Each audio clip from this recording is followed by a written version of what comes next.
Guys stereogenic area का मतलब I hope you understand it. Formula इसका मैं बता दूंगा, पर अब ये आपको स्ट्रक्चर दिया है। Hello everyone, hello dear ATPians, welcome to ATP star learning platform. Guys ATP star learning platform में मैं आप सभी का स्वागत करता हूं।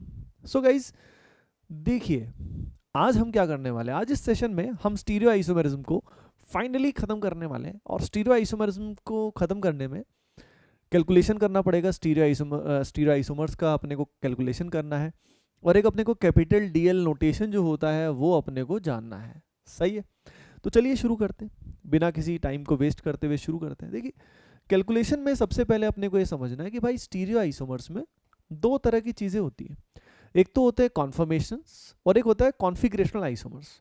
कॉन्फर्मेशंस जो होते हैं वो तो इनफाइनाइट होते हैं। कितने होते हैं? इनफाइनाइट। तो वो इसमें काउंट नहीं होते। बताया भी था मैंने, they are not true isomers, वो इसमें काउंट नहीं होते हैं। तो यहाँ पे काउंट कौन से होते हैं? स्टीरियो आइसोमर्स की बात आई तो यहाँ पे काउंट होंगे कॉन्फिगरेशनल वाले। अब ये कॉन्फिगरेशनल वालों की अगर मैं बात बताऊं तो कॉन्फिगरेशनल में अगर हम बात करें तो भाई दो तरह के होते हैं। एक तो होता है ऑप्टिकल आइसोमेरिज्म और दूसरा कौन सा होता है? हाँ, दूसरा होता है ज्योमेट्रिकल आइसोमेरिज्म। तो दो तरह के हो गए। यानी stereo isomers include OI as well as GI। लिख लो इस बात को, लिख लो। Stereo isomers includes OI as well as GI। OI भी इंक्लूडेड होता है एंड ज्योमेट्रिकल आइसोमेरिज्म भी इंक्लूडेड होता है। सही है, अब सीधा अप्लाई करते हैं तभी समझ में आएगा। देखिए, सबसे पहले हमारे पास कुछ ऐसा है, ठीक है, और यहां कुछ ऐसा है, ठीक है। ये है हमारा case number 1। Case number 1, multiple cases होते हैं। बेस्ट सिनेरियो में पहले ही बता देता हूं कि फॉर्मूला अप्लाई ना करो, सीधा तरीके से करो, वो बेस्ट वे होता है, क्योंकि फॉर्मूला बेस्ड क्वेश्चंस नहीं आते हैं, मैं क्लियरली बताऊं तो। लेकिन ठीक है, अपन तो देख लेंगे यहाँ पे फॉर्मूले कौन कौन से होते हैं। तो यार देखो, केस नंबर 1 क्या कहता है? केस नंबर 1 ये कहता है कि जब कंपाउंड की किसी भी फॉर्म के अंदर सिमेट्री ना हो, कंपाउंड की किसी भी आइसोमर में, when no isomer of the compound contains symmetry, case 1 तब अप्लाई होता है। तो केस 1 के बारे में लिखो, व्हेन नो आइसोमर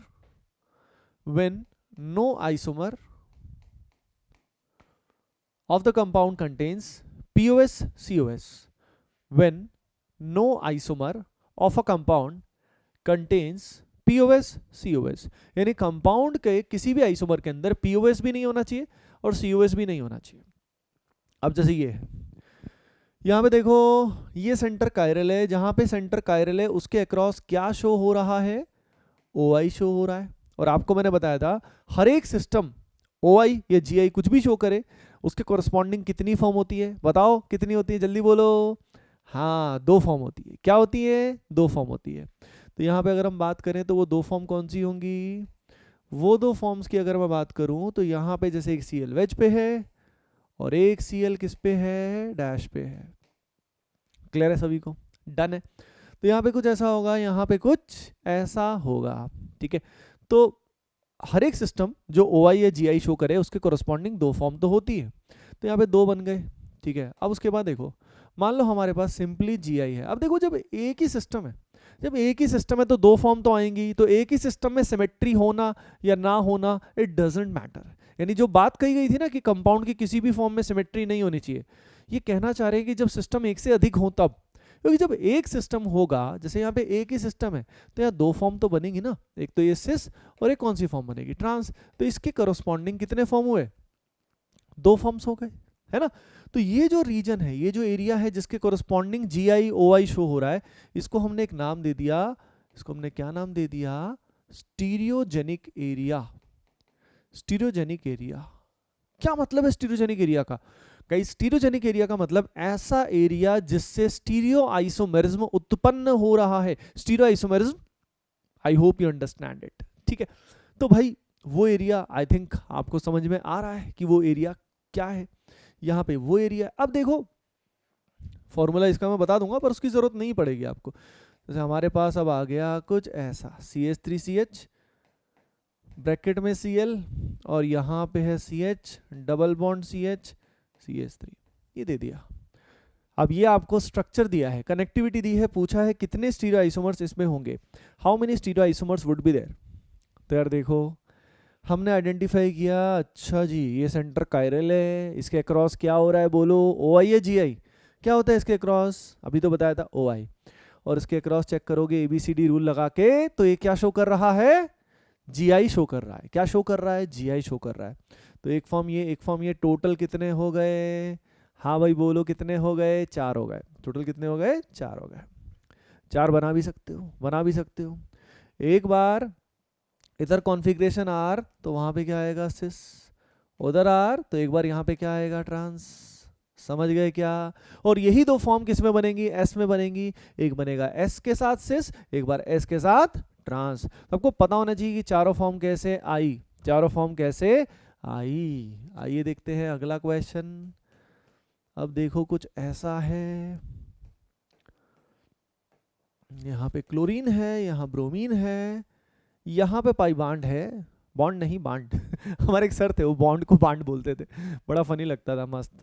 तो यहाँ पे थिंक अबाउट इट, इस वाले केस में कितने फॉर्म्स बनेंगे विदाउट द फॉर्मूला, और फिर मैं तुम्हें इसका फॉर्मूला बताऊंगा, then I will tell you about the formula.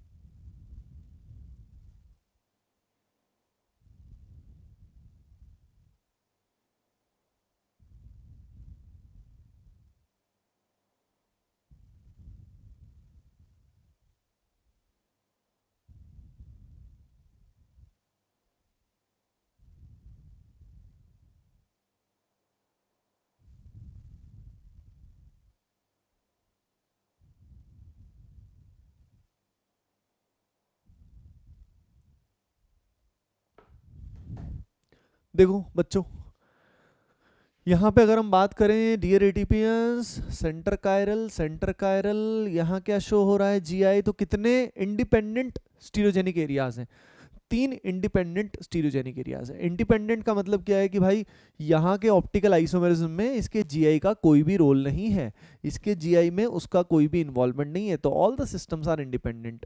तो यहाँ जो फॉर्म्स आएंगी पता है कितनी आएंगी, टोटल 8 फॉर्म्स आएंगी। आप ड्रॉ भी कर सकते हो, कैसे ड्रॉ कर सकते हो, जैसे यहाँ पे आर कॉन्फ़िगरेशन मान लो, और यहाँ पे मान लो सिस, और यहाँ पे क्या आएगा आर, ठीक है। अब सिस के कंपैरिजन करते ही मल्टीपल फॉर्म आ जाएंगे, यहाँ पे क्या ले लो, आर आर की बजाय एस एस ले लो, यहाँ पे एक बार ले लो आर एस, और एक बार क्या ले लो एस आर। ध्यान से देखो बीच में सी जो है वो क्या है, सिस रिप्रेजेंट कर रहा है। अब इसी में 4 फॉर्म और कौन सी होंगी बोलो भाई, देश के जिस भी कोने में बैठे हो समझ रहे हो ना मैं क्या कह रहा हूँ। यहाँ पे बीच में सिस की बजाय क्या आ जाएगा बोलो, ट्रांस आ जाएगा, सिस की बजाय क्या आएगा, ट्रांस आएगा, और R R S S R S S R ये हो जाएगा, और बड़ा मजा आएगा। Got it. तो 8 फॉर्म हो गई। तो यहाँ पे जो फॉर्मूला होता है ना टोटल स्टीरियो आइसोमेरिज्म का, वो होता है 2 की पावर n, क्या होता है भाई 2 की पावर n, लिख लो 2 की पावर n, ठीक है।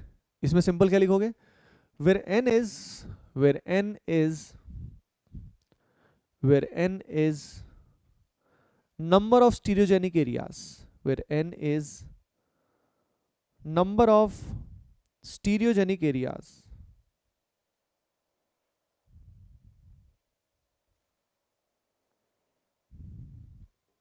ठीक है, नंबर ऑफ स्टीरियोजेनिक एरियाज। अब देखो इससे आगे अगली चीज मैं आपके साथ शेयर करता हूं, यानी ये सीधा 3 फॉर्म्स आई तो 2 की पावर 3 हो गया, सिंपल।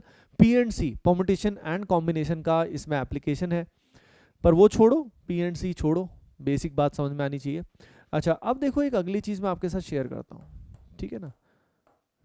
देखो यहाँ पे फॉर एग्जाम्पल फ्लोरीन है, यहाँ पे क्लोरीन है। अब इसमें अगर तुम चेक करोगे तो यहाँ ये सेंटर कायरल है, ये सेंटर कायरल है, ठीक है। अब अगर तुम इसमें ध्यान दो, अगर तुम इसमें ध्यान दो तो भाई यहाँ पे इस एरिया के अक्रॉस जी आई भी हो रहा है, यानी यहाँ पे ये सिस्टम्स 3 तो हैं, देयर आर 3 सिस्टम्स, लेकिन जो ज्योमेट्रिकल आइसोमेरिज्म वाला सिस्टम है वो इंडिपेंडेंट सिस्टम नहीं है। मैं कहना क्या चाह रहा हूँ, मैं कहना ये चाह रहा हूँ कि भाई जब इसकी फॉर्म बनाएंगे, मान लीजिए मैंने इसकी जब फॉर्म बनाई तो मैंने फ्लोरीन एंड क्लोरीन को मैंने किस पे लिया, वेज पे लिया, ठीक है। अब उसके बाद मान लो इसकी जो भी कॉन्फ़िगरेशन आई एक बार मैंने फ्लोरीन को डैश पे लिया, एक बार इसको वेज पे लिया, ठीक है। कॉन्फ़िगरेशन चेंज होती जाएगी, तो कॉन्फ़िगरेशन 4 पॉसिबिलिटी आएगी। मान लो ये वेज पे लिया और ये डैश पे लिया, सही है क्या? और इसके बाद हमने दोनों को डैश पे ले लिया है, दोनों को डैश पे ले लिया है। बात ऐसी है कि जब मैंने यहाँ पे स्टीरियो आइसोमर्स बनाए, जब मैंने ये ऑप्टिकल आइसोमर्स बनाए, तो इस प्रोसेस में ज्योमेट्रिकल तो इसमें बन ही गए, यानी यहाँ पे सिस और ट्रांस तो इसमें ऑटोमेटिकली फॉर्म हो रहे हैं। समझ गए क्या? तो मैं कहना क्या चाह रहा हूँ, मैं कहना ये चाह रहा हूँ कि यहाँ पे हमें जीआई अलग से कंसिडर करने की रिक्वायरमेंट नहीं है, क्योंकि जब यहाँ पे इसने ऑप्टिकल आइसोमेरिज्म शो किया, यानी जब ये वेज और डैश में आया, तो ऐसे केस में यहाँ पे साइमल्टेनियसली कॉन्फ़िगरेशंस तो चेंज हो ही रही हैं, कहीं पे सिस कहीं पे ट्रांस। समझ गए? तो इसीलिए जो n की वैल्यू होती है, ध्यान रखिए, वो इंडिपेंडेंट सिस्टम्स होते हैं। मतलब जब सिंपल अगर बात बोलूं कि अगर कहीं पे OI भी है और उसी जगह पे GI भी है, तो आपको GI कंसीडर नहीं करना है, क्योंकि ऑप्टिकल वाले केसेस में ज्योमेट्रिकल वाले अपने आप बन गए हैं। यानी खुद ही चेक करके देखोगे तो यू विल सी कि इन 4 के अलावा कोई और पॉसिबिलिटी नहीं है ना? तो सिंपल इतनी सी बात लिख लेना, ignore the GI, ignore the GI because it is already considered, ignore the GI because it is already considered, because it is already considered in the, it is already considered in the OI, in the OI optical isomerism में already consider हो चुका है। Got it भाई? बात समझ में आई क्या सभी को, किस तरीके से इसको हैंडल करना होता है? ठीक है। तो अब जैसे हमारे पास कुछ केस, अगला क्वेश्चन आपके सामने मैं रखता हूं, ठीक है। वही कैलकुलेशन करना है, कैलकुलेशन करना है किस चीज का? टोटल स्टीरियो आइसोमर्स का। ट्राई कीजिए सभी के सभी।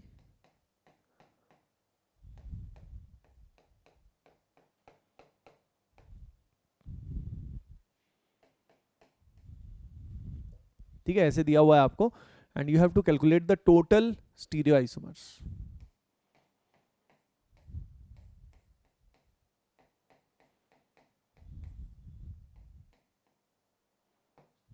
ये सबसे इजीएस्ट केस होता है, सबसे आसान आसान आसान आसान।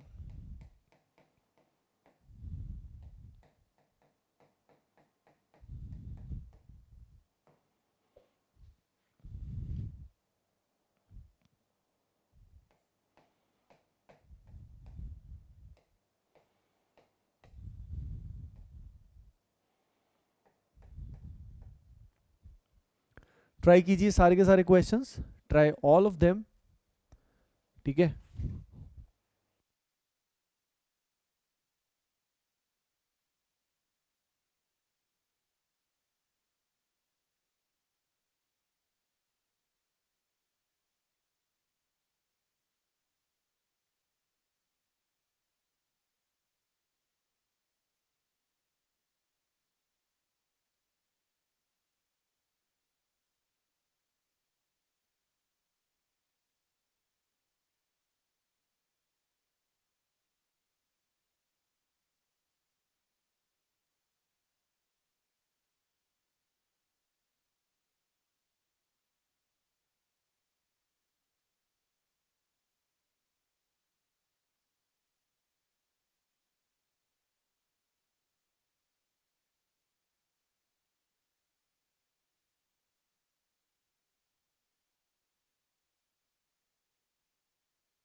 ओके एवरीवन, सो गाइस देखो यार, यहाँ पे अगर मैं आप सभी के सामने बताऊं तो ये सेंटर कायरल है, ये सेंटर कायरल है, और यहाँ पे ये जो है ना, दोनों के दोनों जो अपने को दिखाई दे रहे हैं, ये क्या शो कर रहे हैं, ये शो कर रहे हैं जीआई।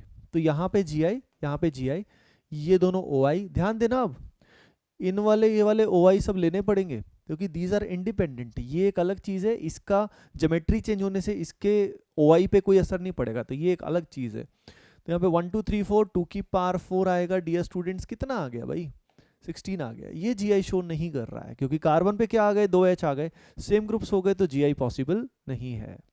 अब उसके बाद अगर हम देखते हैं, ध्यान देना सभी के सभी, एवरीवन, ये सेंटर कायरल है, ये सेंटर कायरल है, लेकिन इसके अक्रॉस जीआई भी है, तो जीआई इंक्लूड अलग से नहीं करना है। समझ गए ना क्यों? क्योंकि यहाँ पे जब कायरल सेंटर है तो आरएस कॉन्फ़िगरेशन बनाने के लिए हम क्या करेंगे, हम यहाँ पे इस ब्रोमीन को वेज या डैश पे ले जा सकते हैं ना, बिल्कुल ले जा सकते हैं, ठीक है। तो यहाँ पे ये भी शो करेगा, जीआई शो करेगा। तो 1 2 3 कितना आ गया, 8 आ गया। दो सेंटर कायरल हैं, ये रहे सेंटर कायरल, और इसके बाद यहाँ पे ये और ये भी जीआई शो करेगा, ये भी जीआई शो करेगा। कितने आ गए, 4 फॉर्म आ गए। अलग से इसका जीआई कंसिडर नहीं करना है, समझ रहे हो ना, because of these chiral centres. यहाँ पे आ जाएगा 16 आ जाएगा। यहाँ पे देखो ये सेंटर कायरल है, और अगर हम इसकी बात करें तो ये क्या शो कर रहा है, जीआई शो कर रहा है। तो यहाँ पे पॉसिबिलिटी कितनी आ गई, 2 आ गई, ठीक है।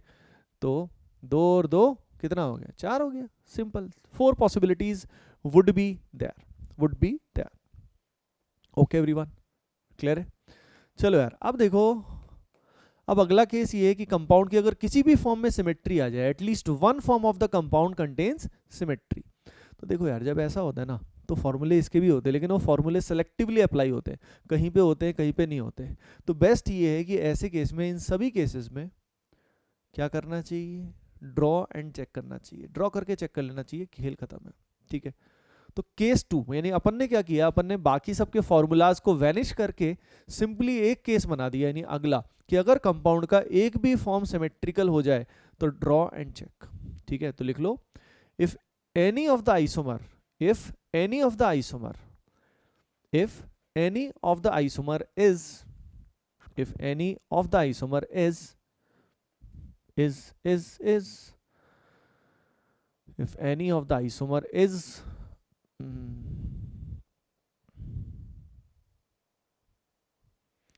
symmetrical, then draw and check,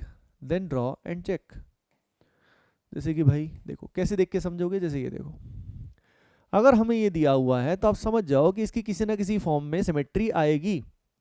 जैसे ये जो दिया है, ये तो एक 2 डायमेंशनल फॉर्म दिया है, लेकिन अपने को समझ में आ जाएगा कि हाँ यार, ये सेंटर कायरल है, और जब मैं दोनों क्लोरीन को वेज में या दोनों को डैश में लूंगा तो सिमेट्री तो आएगी आएगी।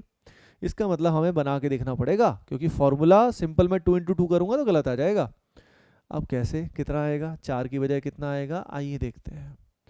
यहाँ पे दोनों क्लोरीन को मैंने वेज पे ले लिया, ठीक है। अगली पॉसिबिलिटी, एक को मैंने डैश पे लिया और एक को मैंने वेज पे लिया, ठीक है, डन है। इसके बाद ये वेज पे और ये डैश पे, और अगर मैं इन दोनों को डैश पे लेता हूं ना डियर स्टूडेंट्स, तो ये दोनों सेम आ जाएंगे, ऊपर वाला नीचे वाला सेम। कैसे सेम है, हाउ दे आर सेम? तो भाई देखो, आई थिंक तुम क्लियरली सोच सकते हो कि अब इसके बाद अगर मैं देखूं तो यहाँ पे इसको अगर मैं वाई एक्सिस के अबाउट रोटेट करूं, they will eventually B same. तो इनमें अपने को थोड़ा अवेयरनेस रखनी होती है, यानी यही क्वेश्चंस एक्चुअली इंपॉर्टेंट होते हैं, यही क्वेश्चंस एक्चुअली इंपॉर्टेंट होते हैं, जिनमें we have to be very very careful, हमें ध्यान रखना जरूरी होता है, ठीक है। तो भाई लेकिन ये दोनों सेम नहीं है, ऐसा लग सकता है, इल्यूजन हो सकता है कि हाँ यार इसको भी घुमाएंगे तो यही बनेगा क्या, ये नहीं बनेगा। अगर इसको तुम रोटेट करोगे ना वाई एक्सिस के अबाउट 180 डिग्री से, तो ये डैश वाला घूम के, जो ये पीछे है ना, ये घूमने के बाद आगे आ जाएगा, यानी जैसा ये है वही आएगा, ये नहीं बनेगा। सोच के देख लेना। तो यहाँ पॉसिबिलिटी 4 की बजाय कितनी आ गई, 3 आ गई ना, कितनी आ गई, 3 आ गई। अब इनमें क्वेश्चंस और भी अलग तरीके से पूछे जा सकते हैं। एक तो तरीका ये हो गया कि कैलकुलेशन वाला हो गया कैलकुलेशन के अलावा पूछ लेगा कि इसके कितने पेयर ऑफ इनैंशोमर्स हैं, how many pair of enantiomers are there. तो यहाँ पे पेयर ऑफ इनैंशोमर कितने हो गए भाई, एक पेयर ऑफ इनैंशोमर है, ये इनैंशोमर है, तो यहाँ पे दो इनैंशोमर हो गए। और ये जो होता है याद करो, ये क्या होता है, मीजो होता है। पूछ लेगा आपसे कि भाई मीजो कितने, तो मीजो वो ऑप्टिकली इनएक्टिव कंपाउंड है जिसमें सेंटर क्या होंगे, कायरल प्रेजेंट होंगे। तो ये हमारा मीजो कंपाउंड हो गया हमारे सामने, as you can clearly see this is given over here. ठीक है, तो we have to be careful, हमें ध्यान रखने की जरूरत है ना। बाकी जैसे फॉर एग्जाम्पल हमारे पास कुछ ऐसा है, मान लो we have something like this,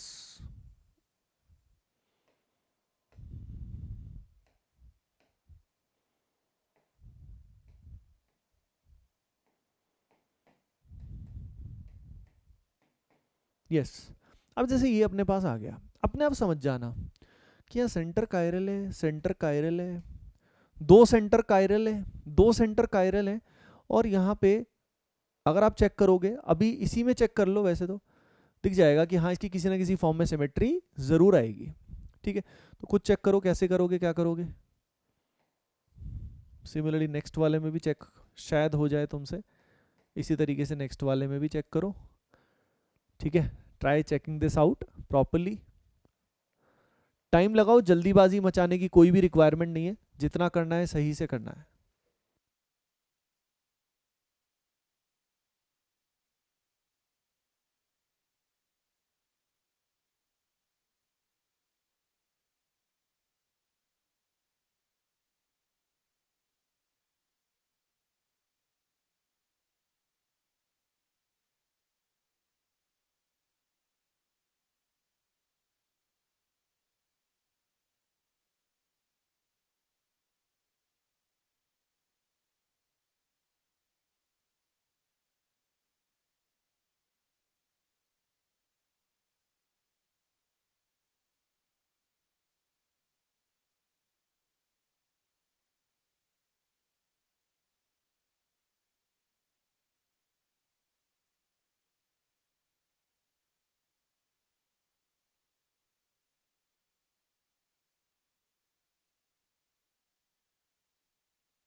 try कर लिया सही से, तो देखो बीच बीच में जब ये टाइम देता हूँ ना, उसका यूज किया करो, है ना।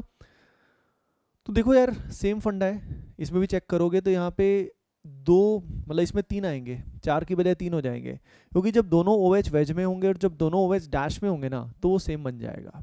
ठीक है, तो सेम फंडा is applicable here, same is here, यहाँ पे भी ऐसा ही होगा। लेकिन इसमें सिमेट्री का अंदाजा कैसे लगेगा, तो पहले ही बता देता हूँ कि उसका ऐसे लगेगा कि भाई अगर यहाँ पे एक बार कोई चीज़ वेज में है और यहाँ पे डैश में है, तो इसमें सी ओ एस आ जाएगा, this centre will be COS, centre of symmetry. तो आपको क्रैम करने की जरूरत नहीं है, लॉजिकल सी बात है कि जब सिमेट्री के साथ दो सेंटर कायरल आते हैं, जब सिमेट्री के साथ दो सेंटर कायरल आते हैं, तो ऐसे केस में चार की बजाय तीन हो जाते हैं बस। ठीक है, अब एक बात आपको बता देता हूँ कि सिमेट्री के साथ दो से ज्यादा कायरल सेंटर, समझ रहे हो ना, सिमेट्री के साथ क्लियर कट बता देता हूँ, दो से ज्यादा कायरल सेंटर हमारे सिलेबस में नहीं है।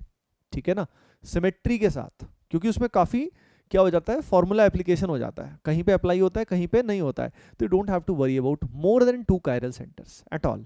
ठीक है, ओके ओके, ठीक है ना। आप पुराने क्वेश्चंस देख के आप चेक भी कर सकते हो कि सिमेट्री के साथ दो से ज्यादा कायरल सेंटर कभी भी नहीं आएंगे। एक क्वेश्चन अच्छा क्वेश्चन है, इसको आप ट्राई करो, ट्राई दिस क्वेश्चन प्रॉपरली। इसमें अपने को टोटल देखने, और ये अच्छा क्वेश्चन है, ठीक है। थोड़ा सा हिंट ये दे देता हूं कि भाई देखो, दो सेंटर कायरल है ना, ये pi bond ji I show कर रहा है। तो इसमें जब फॉर्म्स बनाओगे ना, तो स्टार्टिंग आप ऐसे कर सकते हो कि आप यहाँ पे सिस ले लो, इस पाई बॉन्ड का कॉन्फ़िगरेशन पहले सिस लो, और अब इस ओ एच, दोनों ओ एच को आप वेज पे ले लो, मतलब कॉन्फ़िगरेशन एक बार आर एस आ सकती है, इस तरह से सोचो। तो सिमेट्री वाला केस है, ये तो समझ में आ ही रहा होगा। तो इसमें पॉसिबिलिटी कितनी बनेगी, थिंक अबाउट इट प्रॉपरली, इसके बारे में सही से सोचो, दिमाग लगाओ।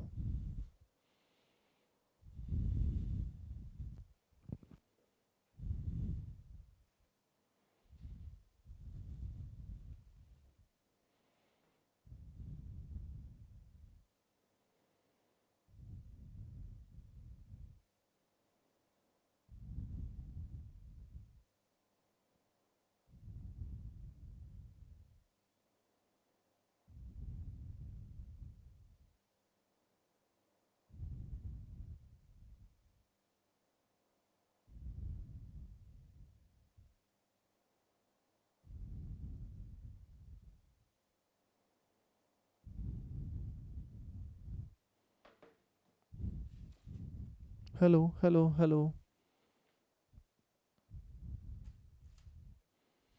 देखो गाइस, इस क्वेश्चन में सिस फॉर्म में अगर हम चेक करते हैं तो यहाँ पे क्लियर सी बात है, अगर मैं इन दोनों को डैश पे लूँगा, अगर मैं इन दोनों को डैश पे लूँगा तो सेम बन जाएगा, समझ रहे हो ना।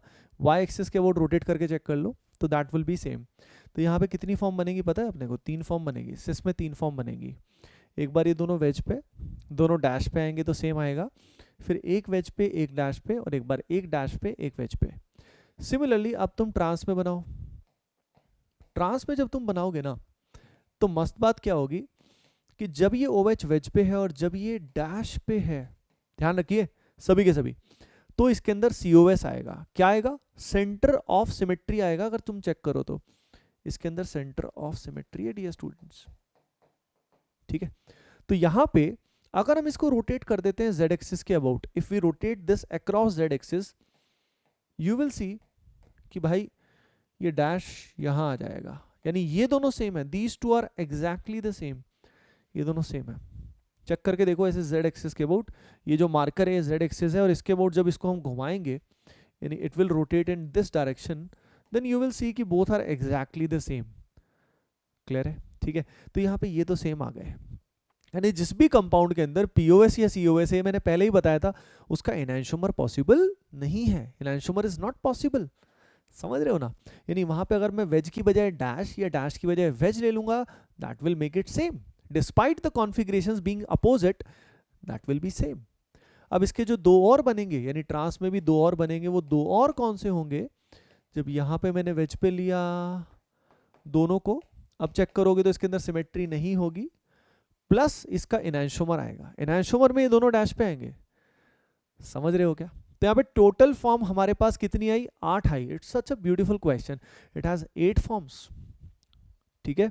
और 8 फॉर्म्स जो हमारे पास आई, इसमें हमारे पास कितने पेयर ऑफ एनांशोमर्स आए, how many pair of enantiomers do we have, कितना है भाई, हमारे पास आए 2 पेयर ऑफ एनांशोमर्स। और मीजो कितने हैं, how many meso compounds are there, can you think about that.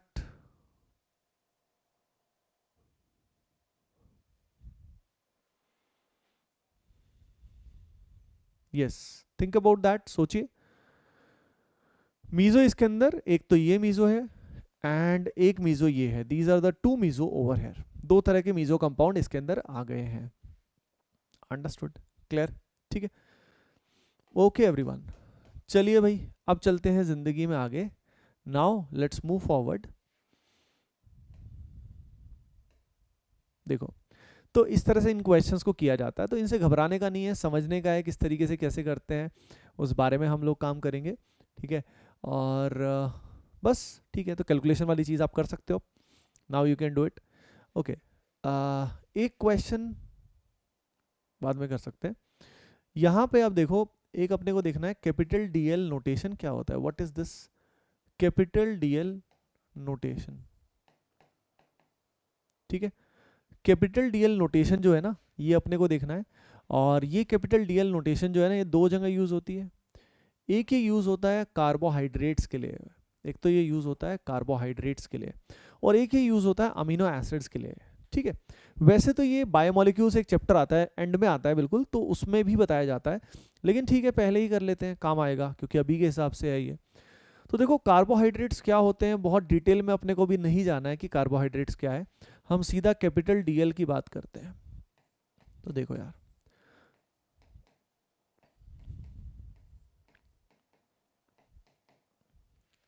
क्या फंडा होता है कैपिटल डीएल का।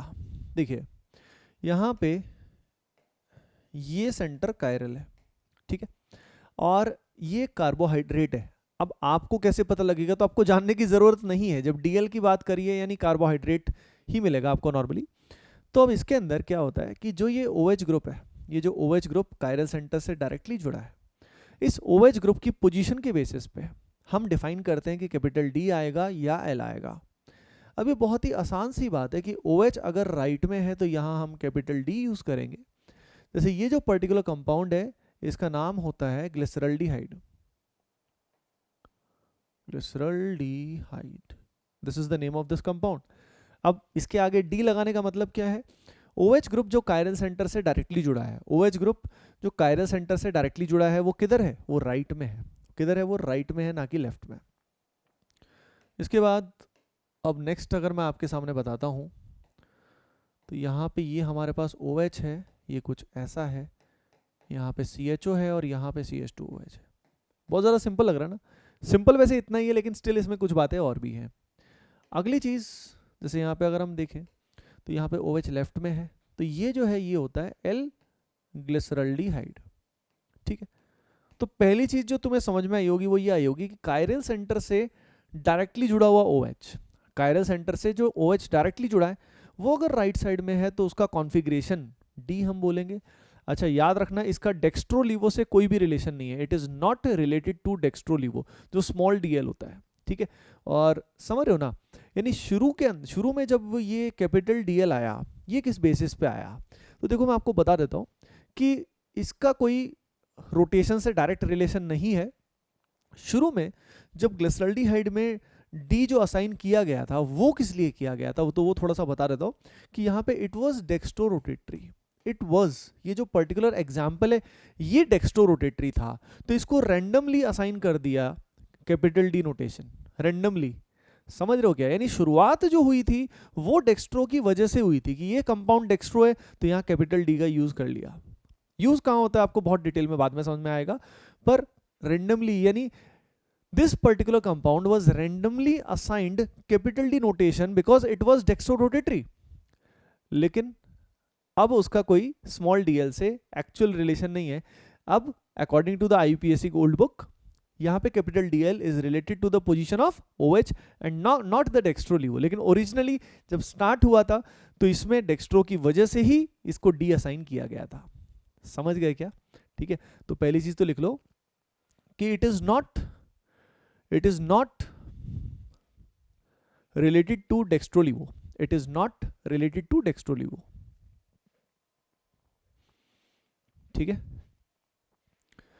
it is not related to dextrolivo। अगली चीज क्या लिखोगे, अगली चीज आप ये लिखोगे कि क्या लिखोगे आप, अगली चीज लिखो, क्या लिखोगे, देखो it is decided on the basis of position of OH, it is decided on the basis of position of OH, it is decided on the basis of position of OH directly attached to chiral center, on the basis of position of OH directly attached to chiral center, ठीक है, okay. Chiral centre से directly OH जुड़ा हुआ है तो उस पर depend करता है। लिखो if OH is on the right side then it is D, if OH is on the right side then it is D, otherwise it is L। ठीक है, अदरवाइज इट इज एल, है ना. If OH is on the right side then it is D, if it is on the left side it is L, है ना. अगली चीज, D glyceraldehyde और L glyceraldehyde, यानी डी कुछ भी कंपाउंड का नाम मान लो, कुछ भी, जैसे डी जिंगालाला है तो एल जिंगालाला मस्ट बी इनैंशोमर, यानी उस पूरे का मिरर इमेज लेना है अपने को, पूरे का, ठीक है. तो लिख लो D and L forms, D and L forms, D and L forms of a given structure, D and L forms of a given structure must be enantiomers of each other. ये बहुत इंपॉर्टेंट बात है. D and L forms of a given structure must be enantiomers of each other, must be enantiomers of each other.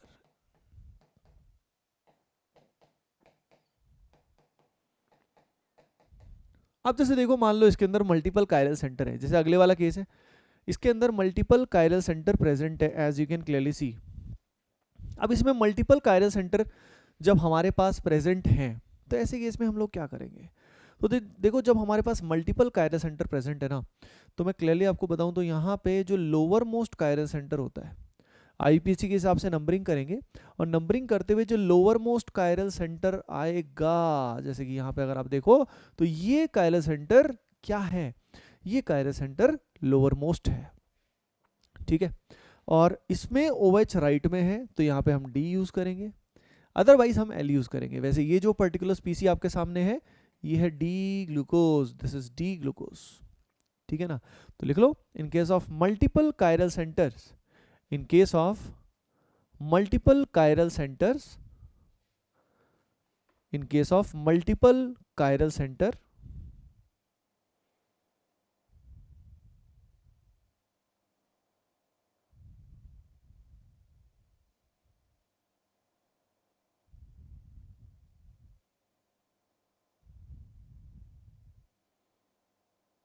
consider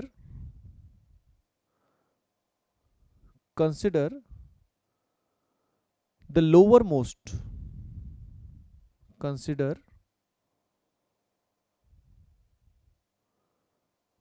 the lowermost, consider the lowermost chiral center, consider the OH attached on lowermost chiral center, consider the OH attached on lowermost chiral center. OH जो lowermost chiral center पे जुड़ा हुआ है, ठीक है ना, उस पे सारा का सारा खेल डिपेंडेंट है. अगर वो OH हमारा राइट साइड में है तो उसके बेसिस पे ही सारा का सारा खेल होगा. अगर वो राइट में है तो D आएगा, अदरवाइज वो L आएगा, ठीक है. डन है ना. ओके, अब अगली बात आप खुद ही बताओ, अगर मुझे यहाँ पे L ग्लूकोज बनाना है, if I have to make the L glucose, तो व्हाट शुड आई डू, क्या करना पड़ेगा. क्या मुझे सिर्फ और सिर्फ लोअर मोस्ट कायरल सेंटर पे OH लेफ्ट में कर देना है, या अभी मैंने थोड़ी देर पहले ही आपको कुछ बताया है, या उसके बारे में आप सोचेंगे. Will you think about that properly.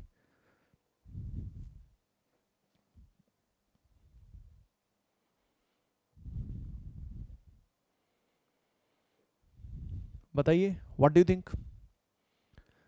Yes, वो इस पूरे का क्या होता है, पूरे का मिरर इमेज होता है, पूरे का मिरर इमेज. यानी अगर आपको डी ग्लूकोज से एल ग्लूकोज बनाना है तो सिर्फ नीचे वाले को ऐसा करके बात नहीं बनेगी, आपको पूरे का मिरर इमेज लेना पड़ेगा. तो take the complete mirror image. नीचे वाले की मिरर इमेज से खैर कोई फर्क नहीं पड़ता, क्योंकि वो सेंटर तो कायरल है ही नहीं, ठीक है. तो यहाँ पे आपको कुछ ऐसा लेना पड़ेगा, CHO OH OH, बाकी सारे तो हाइड्रोजन है ही हैं.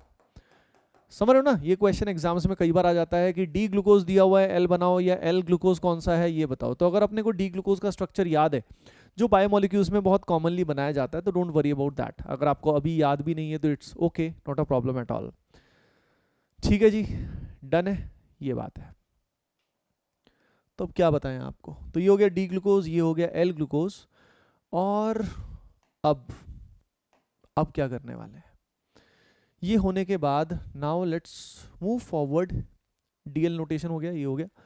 नेक्स्ट देखो डीएल नोटेशन में अपने को जो बताना है कि मान लो कभी कभी क्या होता है, कुछ ऐसा हो जाता है जैसे यहाँ पे कुछ रूल्स फॉलो होने चाहिए। अभी तक तो बिल्कुल आसान था, लोअर मोस्ट कायरल सेंटर देखना है, ओएच देखना है, राइट में है तो डी, अदरवाइज एल। लेकिन कुछ चीज़ें होती हैं इसमें, जैसे मान लो ये हो गया। अब यहाँ क्या है, यहाँ बेसिक रूल ही डिफाइंड नहीं है। मतलब एक फंडा होता है कि मैक्सिमम कार्बन वर्टिकल लाइन पे लाई करने चाहिए, maximum carbon should lie on the vertical line, तभी हम इसको डिफाइन करते हैं। और दूसरी बात जो हमारा इसमें प्रिंसिपल फंक्शनल ग्रुप है वो है C H O. Principal functional group is C H O, वो कहाँ पे होना चाहिए, वर्टिकल लाइन के टॉप पे होना चाहिए, हेड जो है वो सी एच ओ होना चाहिए। तो अगर ये दो रूल्स फॉलो नहीं है तो हमें क्या करना पड़ेगा, हमें यहाँ मैथड ऑफ इंटरचेंज लगाना पड़ेगा, यानी ग्रुप्स को इंटरचेंज करके हमें क्या करना पड़ेगा, हमें ये रूल्स सेटिस्फाई करने पड़ेंगे। तो लिखो जल्दी से, two rules must be followed, two rules must be followed, दो रूल फॉलो करने हैं जरूरी, two rules must be followed. ठीक है, two rules must be followed.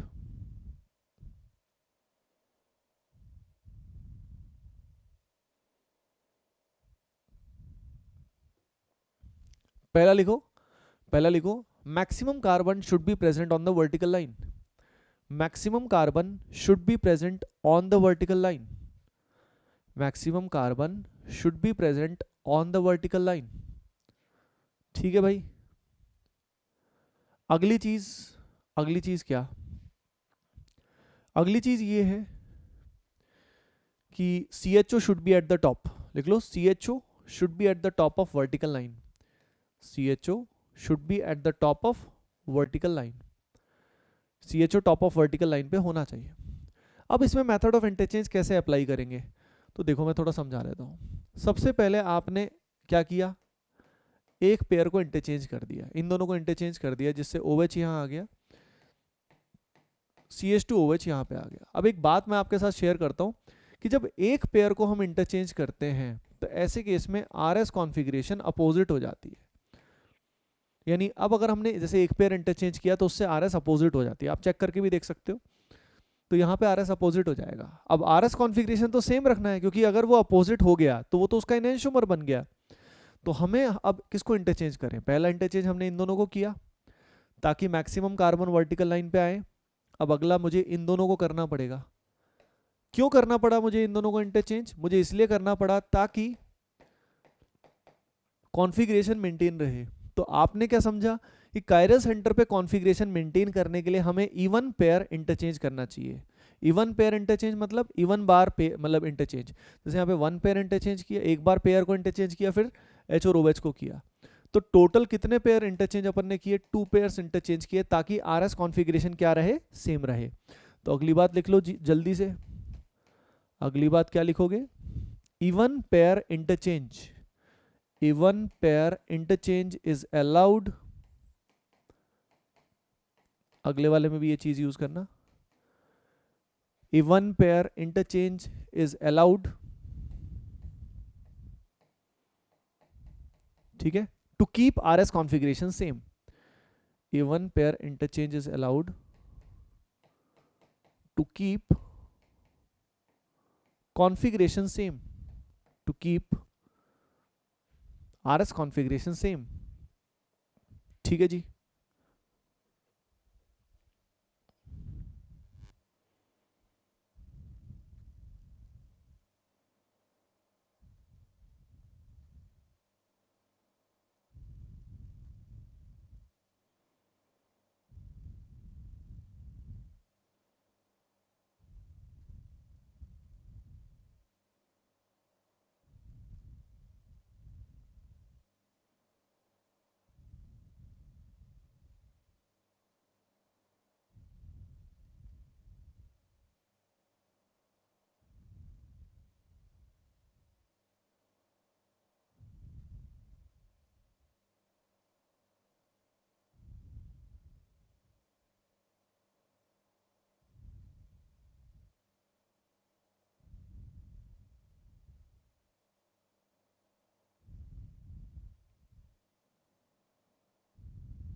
देखो सभी के सभी ट्राई कर लिया।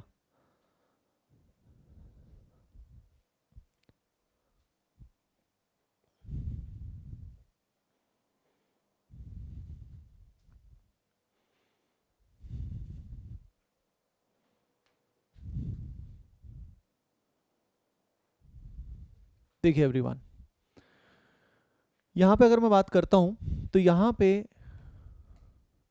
क्या करना पड़ेगा, इंटरचेंज करना पड़ेगा, इन दोनों को करना पड़ेगा ताकि सी एच ओ टॉप पे आ जाए। लो जी, सी एच ओ तो टॉप पे आ गया, लेकिन अब इसमें इशू क्या हो गया, वन पेयर से काम नहीं चलेगा क्योंकि एक पेयर इंटरचेंज करते ही आर एस कॉन्फिग्रेशन अपोजिट हो गया। तो in order to keep the R S configuration same, now we have to interchange H and O H. ठीक है, कॉन्फ़िगरेशन आप देख ही रहे हो, इसका एल आ गया और यहाँ पे भी कॉन्फ़िगरेशन जो है दैट विल बी एल, ये हो जाएगा एल। अंडरस्टूड, क्लियर है? ठीक है, इसके बाद यहाँ पे अगर हम देखते हैं, यहाँ पे अगर हम देखते हैं तो क्या होगा, what will happen in this scenario. वही देखो, इस सिनेरियो के अंदर अपने को ये दिया हुआ है, आप इसको फिशर में कन्वर्ट कर सकते हो, you can convert this to Fischer by seeing from here. यहाँ से देखोगे उससे हो जाएगा, तो यू विल सी कि इसमें OH हमारे रिस्पेक्ट में राइट में आएगा, यानी डी कॉन्फ़िगरेशन इसका आएगा। ठीक है, यू विल सी कि असल में क्या है, असल में ये कुछ ऐसा है, it will be like that only, ये कुछ ऐसा है। क्लियर है? डन है? तो बस इतनी सी बात है। डन? ओके। तो भाई ये आई थिंक आपको डीएल का फंडा समझ में ज़रूर आया होगा। अच्छा, अब ये चीज़ ना अमीनो एसिड्स में भी एप्लीकेबल है। ठीक है, same thing is applicable for amino acids as well. Amino acids में NH2 भी होता है और जैसे COH है, या यहाँ पे R भी लिख सकते हो जनरल अगर हम बात करें। ध्यान से देखो, इस COH के रिस्पेक्ट में NH2 सेकेंडरी ग्रुप है, जैसे वहाँ पे CHO के रिस्पेक्ट में OH था, वही काम यहाँ NH2 करता है। ठीक है, तो सेम फंडा यहाँ पे भी एप्लीकेबल है। D and L is decided with respect to position of NH2, है ना? तो लिख लो जल्दी से, in amino acid D and L is decided with respect to NH2, with respect to NH2।